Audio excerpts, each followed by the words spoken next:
دو قانونی نوٹس بھیجنے کا فیصلہ ہوا ہے دو مختلف افراد کی جانب سے۔ پولیس نے سابق وزیر اعلیٰ پنجاب پرویز الہی کی گجرات میں رہائش گاہ کے اوپر بھی چھاپا مارا۔ یہ جو 121 مقدمات ہیں اس سلسلے میں عمران خان صاحب جو ہیں وہ آج لاہور ہائی کورٹ پہنچے۔ عمران خان صاحب اس موقع کے اوپر روسٹرم پر آ گئے۔ پرویز الہی صاحب آج کئی دنوں کے بعد ایک دم منظر عام کے اوپر آ گئے۔ بشرا بی بی جو ہے وہ پنجاب کے اندر پوسٹنگ ٹرانسفرز کی سگنیچر کرنے کے لیے جو ہے وہ ان کا بڑا ایک اہم کردار ہوتا تھا۔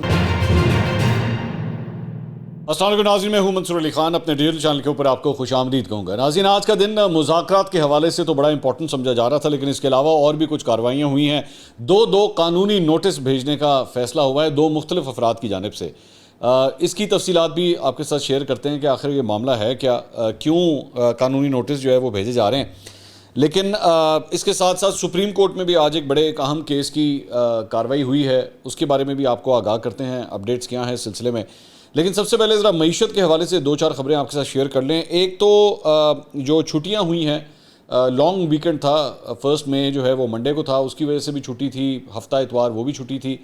تو اس کے بعد جب آج مارکیٹ دوبارہ کھلی ہے تو سٹاک ایکسچینج تو پھر بھی مثبت رینج کے اندر دکھائی دی گئی، لیکن ڈالر جو ہے وہ تھوڑا سا ایکسپینسو ہوا ہے، 284 روپے کے اوپر اب یہ دوبارہ چلا گیا ہے، اور اوپن مارکیٹ میں ڈالر جو ہے وہ 290 روپے کے اوپر برقرار ہے۔ تو ڈالر کی صورتحال یہ ہے۔ دوسرا، آئی ایم ایف کے حوالے سے دنیا نے یہ رپورٹ کیا ہے کہ پاکستان کی جانب سے تمام تر کوششوں کے باوجود پاکستان اور آئی ایم ایف کے درمیان سٹاف لیول معاہدے پر تاحال کوئی پیش رفت نہیں ہو سکی ہے۔ ذرائع کا کہنا ہے کہ آئی ایم ایف کو ابھی بھی بیرونی فائنینسنگ کی تصدیق کا انتظار ہے۔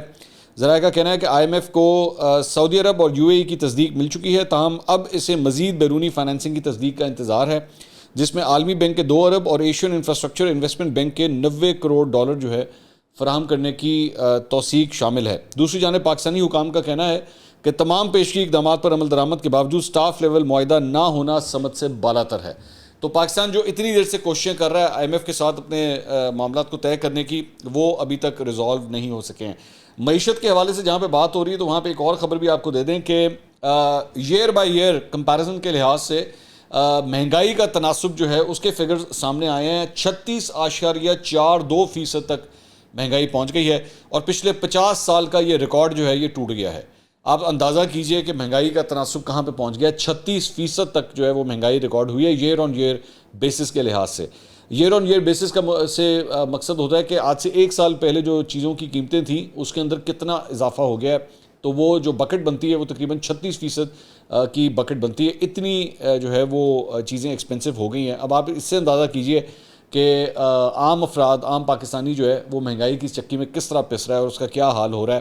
بڑے بڑے دعوے کیے گئے تھے، اسعاد ڈار صاحب آئیں گے اور وہ جادو کی چھڑی چلائیں گے اور سب کچھ ٹھیک ہو جائے گا، لیکن ایسا کچھ نہیں ہو سکا۔ نہ آئی ایم ایف کے ساتھ معاہدہ ہو رہا ہے اور نہ ڈالر کی پرائس جو ہے وہ کوئی نیچے کی طرف جا رہی ہے، 282، 83، 84 سے اوپر ہی ٹریڈ ہوتا ہوا دکھائی دے رہا ہے، اور یہاں پہ مہنگائی کی صورتحال بھی جو ہے وہ یہاں تک پہنچ گئی ہے۔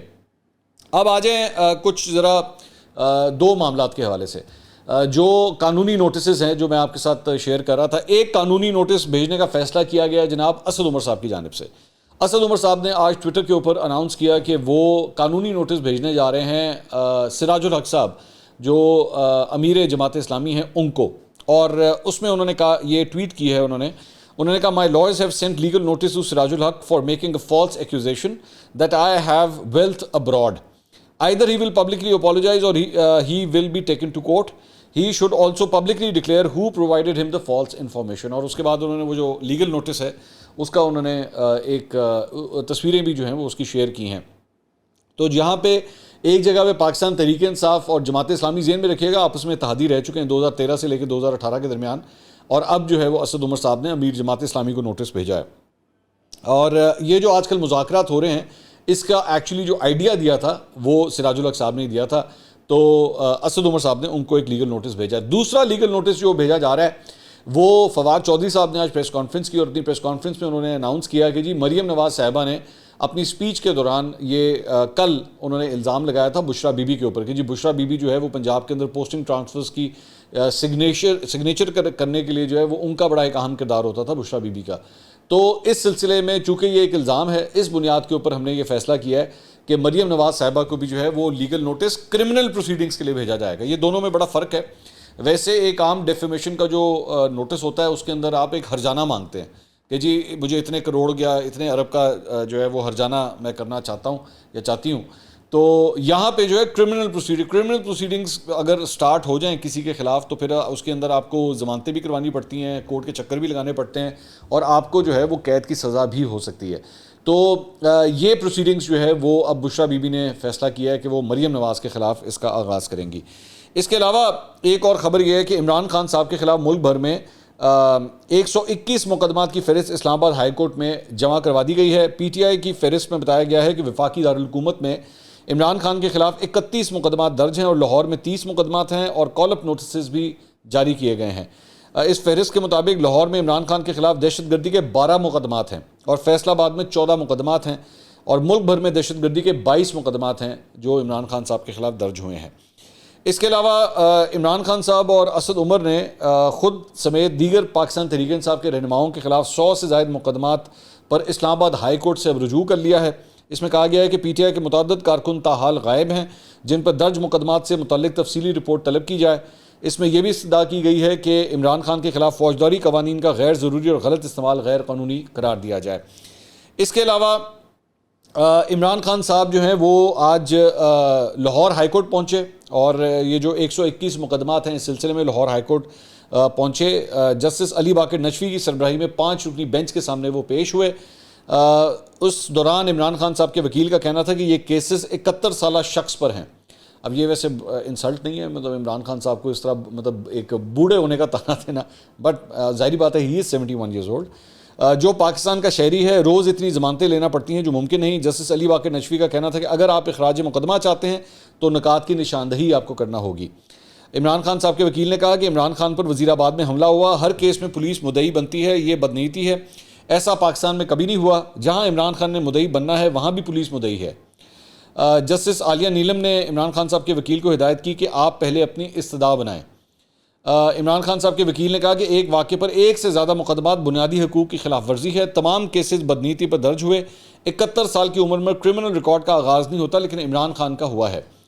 عدالت کے استفسار پر عمران خان صاحب کے وکیل نے بتایا کہ عمران خان نے اب تک 25 کیسز میں ضمانت لی ہے. ہر کیس میں عمران خان کو فٹ کر دیا جاتا ہے. ضمانت کے لیے جاتے ہیں تو عدالت کے اندر سے شیلنگ ہو جاتی ہے.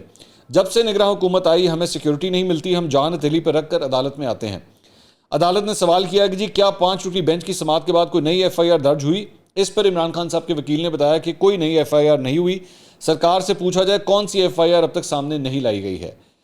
سرکاری وکیل سے پھر سوال کیا گیا کہ حکومت بدلنے سے کیس کیوں ہو رہے ہیں؟ وہ یہ کہہ رہے ہیں کہ انہیں انتخابات سے دور رکھنے کے لیے سب کچھ ہو رہا ہے. تو پنجاب حکومت کے وکیل نے کہا کہ جی یہ عدالت سے اضافی ریلیف چاہ رہے ہیں کیونکہ وزیر اعظم رہے ہیں, کیونکہ پارٹی سربراہ ہیں اور ورلڈ کپ جیتا ہوا ہے. جج صاحب نے کہا کہ جی جو ہو رہا ہے کیا یہ روایت ختم نہیں ہونی چاہیے؟ سزائے موت پانے والے کے بھی حقوق ہوتے ہیں. اس پہ سرکاری وکیل نے کہا کہ اگر عمران خان آرام سے آنا چاہتے تو کچھ نہیں ہوتا, پہلے رات کو آتے تھے اور ہنگامہ ہوتا تھا. عمران خان ایک بھی کیس میں شامل تفتیش نہیں ہوتے. جسٹس عالیہ نیلم صاحبہ نے عمران خان کے وکیل کو کہا کہ آپ شامل تفتیش ہونے کے لیے ضمانت لیتے ہیں, ہم آپ کو وقت دیتے ہیں, تمام کیسز میں شامل تفتیش ہو جائیں, آپ اپنے تک پہنچنے نہیں دیتے, اس لیے ایک نئی ایف آئی آر درج ہو گئی. دوسرے جج صاحب نے کہا کہ جی تفتیشی افسر کے سامنے پیش ہونا ضروری ہے آپ کے لیے. عمران خان صاحب کے وکیل نے کہا کہ جی تفتیش ویڈیو لنک کے ذریعے کر لیں, ہم سب کیسز میں شامل تفتیش ہو جائیں گے. عمران خان صاحب اس موقع کے اوپر روسٹرم پر آ گئے اور انہوں نے کہا کہ جی مجھے 4 منٹ کے لیے ذرا سن لیں مجھے. عمران خان صاحب نے کہا کہ انہیں کہیں کہ گاڑی سے گیٹ توڑ کر اندر داخل نہ ہو. مجھے وزیر آباد میں قتل کرنے کی کوشش کی گئی, معلومات مجھے پہلے سے تھیں. اسلام آباد میں مجھے مارنے کی کوشش کی گئی, اب مجھے قتل کرنے کی تیسری بار کوشش کرنا ہے. مجھے کوئی سیکیورٹی نہیں ملی, میں کیسز سے بھاگ نہیں رہا, لیکن ایکسپوجر کم ہونا چاہیے. جج صاحب نے عمران خان صاحب سے کہا کہ آپ کو عدالت سے مطمئن رہنا چاہیے. اس کے بعد لاہور ہائی کورٹ نے عمران خان کو تمام مقدمات میں شامل تفتیش ہونے کا حکم دیا اور ہدایت کی کہ جمعے کے روز 2 بجے عمران خان پولیس تفتیش جوائن کریں. پنجاب حکومت تفتیش مکمل کر کے 8 مئی تک مکمل رپورٹ جمع کرائے. عمران خان کے وکیل نے کہا کہ ہم جمعے کو شامل تفتیش ہو جائیں گے. لاہور ہائی کورٹ نے اس کے بعد سماعت جو ہے وہ پیر تک ملتوی کر دی. تو اب عمران خان صاحب نے یہ اشور کروایا ہے کہ جناب میں پولیس کی تفتیش میں شامل ہوں گا. اب ایک سوال یہاں پہ جو آتا ہے وہ یہ ہے کہ 121 کیسز ہیں, 121 کیسز کی ساری تفتیش ایک ہی جگہ کے اوپر ہوگی, ایک ہی جگہ کے اوپر بیٹھ کے ہوگی, یا 121 مختلف مقامات کے اوپر ہوگی؟ یہ ایک بہت بڑا سوالیہ نشان ہے. بہرحال اب یہ کہا گیا ہے, آرڈر دیا گیا ہے کورٹ کی جانب سے کہ جناب آپ نے تمام کیسز میں جو ہے پولیس تفتیش کا حصہ بننا ہے. اس کے علاوہ ایک اور خبر یہ ہے کہ پولیس نے سابق وزیر اعلیٰ پنجاب پرویز الہی کی گجرات میں رہائش گاہ کے اوپر بھی وہاں پہ چھاپا مارا. یہ پولیس کی جانب سے پرویز الہی کے لیے ان کو گرفتار کرنے کے لیے چوتھا چھاپا تھا. پولیس کی بھاری نفری نے پرویز الہی کی رہائش گاہ کو حصار میں لیتے ہوئے رہائش گاہ کے اندر داخل ہونے کی کوشش کی اور وہاں کے ترجمان نے کہا کہ جی پولیس اینٹی کرپشن کے مقدمے میں یہاں پر آئی ہے. تاہم چھاپے کے وقت گھر میں نہ ہی پرویز الہی ہیں اور نہ ہی دیگر اہل خانہ وہاں پہ موجود ہیں ماں سوائے ملازمین کے. اچھا اس کے علاوہ مونس الہی نے اس کے اوپر ٹویٹ کیا. انہوں نے کہا Punjab police again at Kunjah house in Gujrat to conduct another raid. I have told them to give them access although they still don't have a search warrant. تو مونس الہی یہ کہہ رہے ہیں کہ سرچ وارنٹ کے بغیر ہی جو ہے وہ پولیس جو ہے پرویز الہی صاحب کے گھر پہ اوپر آئی ہے. اچھا پھر ایک اور ڈیولپمنٹ یہ بھی ہوئی کہ پرویز الہی صاحب آج کئی دنوں کے بعد ایک دم منظر عام کے اوپر آ گئے. وہ اپنی ضمانت کے لیے جو ہے لاہور ہائی کورٹ پہنچے اور تھانہ غالب مارکیٹ میں درج مقدمے میں انہوں نے حفاظتی ضمانت کی درخواست دائر کی. پرویز الہی صاحب کے وکیل کا کہنا تھا کہ اینٹی کرپشن کے درج مقدمے میں حفاظتی ضمانت ہائی کورٹ سے منظور ہوئی. روزانہ کی بنیاد پر مقدمات درج کیے جا رہے ہیں. عدالت نے کہا کہ اگر کوئی اور نیا مقدمہ درج ہوا ہے تو اس کی حفاظتی ضمانت کی درخواست دوبارہ دائر کریں. بعد ازاں عدالت نے گجرانوالہ کے مقدمے میں چودھری پرویز الہی کی حفاظتی ضمانت 15 مئی تک منظور کرتے ہوئے فوری گرفتاری سے روک دیا. عدالت نے چودھری پرویز الہی کو متعلقہ عدالت سے رجوع کرنے کی بھی پھر ہدایت کر دی. تو ایک ڈیولپمنٹ یہ ہوئی ہے. اسی دوران جب یہ ساری خبریں ابھی ہم ویڈیو ریکارڈ کر رہے ہیں تو چند چینلز کے اوپر یہ خبریں چل رہی ہیں کہ عثمان بزدار کی گرفتاری بھی جو ہو سکتی ہے اور ان کی گرفتاری کے لیے جو ہے شاید چھاپا مارا جائے گا. اور یہ چھاپا جو ہے وہ پنجاب یونیورسٹی کی ہاؤسنگ کالونی کے اندر جو ہے مارنے کا ارادہ ہے پولیس کا, کیونکہ ان کے مطابق عثمان بزدار کی آخری لوکیشن جو ہے وہ وہاں پہ آ رہی ہے. تو ہو سکتا ہے کہ جب تک آپ یہ ویڈیو دیکھیں تو ہو سکتا ہے عثمان بزدار گرفتار بھی ہو چکے ہوں, لیکن دس از انکنفرمڈ. ابھی تک صرف یہ خبر آ رہی ہے کہ ان کی گرفتاری کا امکان ہے, صرف اس حد تک خبر ہے. اچھا جی, اس کے علاوہ جہاں پہ پرویز الہی, عثمان بزدار, عمران خان, اسد عمر ان سب کے آپس کے معاملات چل رہے ہیں, وہیں پہ ایک اور خبر یہ بھی آئی ہے کہ ضیاء الحق صاحب کے صاحبزادے اعجاز الحق جنہوں نے ابھی پی ٹی آئی جوائن کی ہے, ان کے خلاف بھی اینٹی کرپشن جو ہے وہ اب حرکت میں آ گئی ہے. اور ہارون آباد شہر میں ڈکلیئر زرعی اراضی پر غیر قانونی رہائش کالونیاں بنانے کا ان کے اوپر الزام ہے. اور تفصیلات کے مطابق غیر قانونی طور پر ڈیولپمنٹ کی گئی سوسائٹیز میں وائٹل سٹی فیز 1 اور فیز 2 شامل ہیں, جبکہ پاسبان سٹی, الحق ٹاؤن, سروش ٹاؤن, رحمت ٹاؤن اور رحمت سٹی شامل ہیں. اعجاز الحق نے یہ غیر قانونی کالونیاں بغیر کسی سرکاری منظوری کے بنائی ہیں. اعجاز الحق اور اس کے فرنٹ مینوں نے سادہ لو عوام الناس کے کروڑوں روپے ہتھیا لیے ہیں. اور اینٹی کرپشن پنجاب نے اعجاز الحق سمیت ٹی ایم اے ہارون آباد کے افسران اور اہلکاروں کو 2 مئی کو بھی طلب کر لیا ہے. تو یہ جو ویسے کیس ہے میری اطلاعات کے مطابق اعجاز الحق صاحب کے خلاف بڑی دیر سے یہ کیس جو ہے وہ پینڈنگ پڑا ہوا تھا, اور اب جب وہ پی ٹی آئی میں شامل ہو گئے ہیں تو کیس جو ہے اس کو آٹومیٹکلی پہیے بھی لگ گئے ہیں. اب آ جائیے سپریم کورٹ کی طرف, یہ بھی اب آپ کو اپڈیٹ دیتے ہیں. سپریم کورٹ میں آج ایک بڑا امپورٹنٹ دن تھا, اور سپریم کورٹ میں بیسکلی جو پریکٹس اینڈ پروسیجر بل 2023 ہے, یہ بیسکلی وہی سو موٹو کیس جو ہے جو جس سلسلے میں بل پاس کیا گیا تھا پارلیمنٹ کی جانب سے, اور جس کے اوپر عمل درآمد جو ہے وہ روک دیا گیا تھا سپریم کورٹ کی جانب سے. اور وہ کیا ہے کہ جی سو موٹو کیس کے سلسلے میں چیف جسٹس کی جو پاورز تھیں ان کو ڈائلیوٹ کیا گیا تھا, اور 3 مختلف جو سینئر موسٹ ججز ہیں ان کے درمیان اس کو ڈسٹریبیوٹ کیا گیا تھا. تو وہ چیف جسٹس کی جانب سے اس کے اوپر عمل درآمد روک دیا گیا تھا. اس کیس کی آج سماعت تھی. 8 رکنی لارجر بینچ اس کیس کی سماعت کر رہا ہے, اور اس میں chief justice Umar Ata Bandial, justice اعجاز الحسن, جسٹس منیب اختر, جسٹس سید مظاہر علی نقوی, جسٹس محمد علی مظہر, جسٹس عائشہ ملک, جسٹس سید حسن اظہر رضوی اور جسٹس اعجاز الحسن, جسٹس شاہد وحید, سوری اعجاز الحسن صاحب کا نام میں پہلے لے چکا ہوں, جسٹس شاہد وحید اس کے اندر شامل ہیں. تو یہ 8 رکنی بینچ بنتا ہے. اب آج یہاں پہ مسلم نون کی جانب سے بیرسٹر صلاح الدین اس کیس کے اندر پیش ہوئے, پیپلز پارٹی کی جانب سے فاروق ایچ نائک جو ہے اس کیس میں پیش ہوئے, پاکستان بار کونسل کی جانب سے حسن رضا پاشا صاحب اس کیس کے اندر پیش ہوئے. سب سے پہلے پی ٹی آئی کے وکیل طارق رحیم نے کہا کہ عدالتی اصلاحات بل قانون کا حصہ اب بن چکا ہے. چیف جسٹس نے کہا کہ گزشتہ حکم نامہ عبوری نوعیت کا تھا, جمہوریت آئین کے اہم خد و خال میں سے ہے, آزاد عدلیہ اور وفاق بھی آئین کے اہم خد و خال میں سے ہیں. دیکھنا ہے کہ عدلیہ کا جز تبدیل ہو سکتا ہے یا نہیں. عدلیہ کی آزادی بنیادی حق ہے. عدلیہ کی آزادی کے حوالے سے یہ مقدمہ منفرد نوعیت کا ہے. مقدمے پر فریقین کے سنجیدہ بحث کی توقع ہے. لارجر بینچ کو بہترین معاونت فراہم کرنی ہوگی. پاکستان میں اپنی نوعیت کا یہ پہلا قانون ہے. ریاست کے تیسرے ستون کے بارے میں یہ قانون ہے. اس دوران سماعت سپریم کورٹ نے تمام فریقین سے تحریری جواب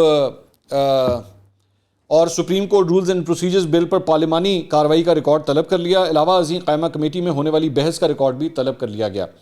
چیف جسٹس نے ریمارکس دیے کہ قانون سازی کے اختیار سے متعلق وفاقی فہرست کی کچھ حدود و قیود بھی ہیں. فیڈرل لیجسلیٹو لسٹ کے سیکشن 55 کا بھی جائزہ لیں. یہ حقیقت تبدیل نہیں ہو سکتی کہ آزاد عدلیہ آئین کا بنیادی جزو ہے. الزام ہے کہ ملکی تاریخ میں پہلی مرتبہ آئین کے بنیادی جزو کی قانون سازی کے ذریعے خلاف ورزی کی گئی ہے. دوران سماعت پاکستان بار کونسل نے جسٹس مظاہر علی نقوی کو بینچ سے الگ کرنے کی استدعا کی. حسن رضا پاشا نے پاکستان بار کونسل کی نمائندگی کرتے ہوئے کہا کہ پاکستان بار نے ہمیشہ آئین اور عدلیہ کے لیے لڑائی لڑی ہے. مناسب ہوگا کہ اگر اس مقدمے میں فل کورٹ تشکیل دیا جائے، بینچ میں 7 سینئر ترین ججز شامل ہوں تو کوئی اعتراض نہیں کر سکے گا. بینچ کے ایک رکن کے خلاف 6 ریفرنس دائر ہو چکے ہیں مظاہر علی نقوی صاحب کے خلاف. چیف جسٹس نے کہا کہ 7 سینئر ججز اور فل کورٹ بنانا چیف جسٹس کا اختیار ہے. افتخار چودھری کیس میں عدالت میں قرار دیا کہ ریفرنس صرف صدر مملکت دائر کر سکتے ہیں. کسی جج کے خلاف ریفرنس اس کو کام کرنے سے نہیں روک سکتا. سپریم جوڈیشل کونسل کی رائے آنے تک جج کو کام کرنے سے نہیں روکا جا سکتا. جسٹس قاضی فائز عیسیٰ کیس میں بھی عدالت نے یہی فیصلہ دیا تھا. انہوں نے ریمارکس میں مزید کہا کہ شکایات ججز کے خلاف آتی رہتی ہیں. مجھ سمیت سپریم کورٹ کے اکثر ججز کے خلاف شکایات آتی رہتی ہیں. سیاسی معاملات نے عدالت کا ماحول آلودہ کر دیا ہے. سیاسی لوگ انصاف نہیں من پسند فیصلے چاہتے ہیں. انتخابات کے مقدمے میں بھی کچھ ججز کو نکال کر فل کورٹ بنانے کا مطالبہ کیا گیا تھا. سپریم کورٹ کے ججز کا فیصلہ عدالت کا فیصلہ ہوتا ہے. ہر ادارہ سپریم کورٹ کے احکامات پر عمل درآمد کا پابند ہے. تو بیسکلی وہ جو 8 کا جو ایک بینچ بنا ہوا ہے جسے کہا جاتا ہے کہ جی یہ چیف جسٹس کا دھڑا ہے، اس دھڑے کے بینچ کو توڑنے کا چیف جسٹس کا کوئی ارادہ نہیں ہے.